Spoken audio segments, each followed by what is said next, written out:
Welcome to the Learning Pines YouTube. We hope this video helps. You start by cutting power and clearing residual charge. This resets basic hardware states. Once done, remove external devices and the battery if possible, then hold power for 15 to 30 seconds to drain capacitors. Make sure an external monitor is connected now to determine whether the laptop screen or GPU is the issue. Note the Dell service tag and have a screwdriver ready so you can access panels quickly. This saves time before we proceed to internal checks. You'll now tackle the mid-level hardware causes, starting with memory. Power down and reseat each RAM stick. Remove, blow dust from contacts, and firmly reinstall. Then attempt a single-stick boot to isolate a faulty module or slot. Next, open the laptop and inspect the display cable connection at the panel and motherboard.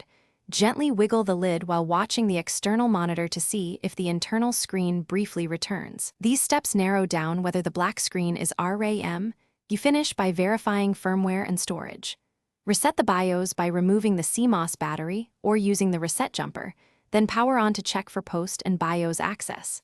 If BIOS loads, reconnect drives one at a time or boot from USB to rule out OS or drive failure. Make sure to test with a known good display or replacement panel if the internal screen stays black.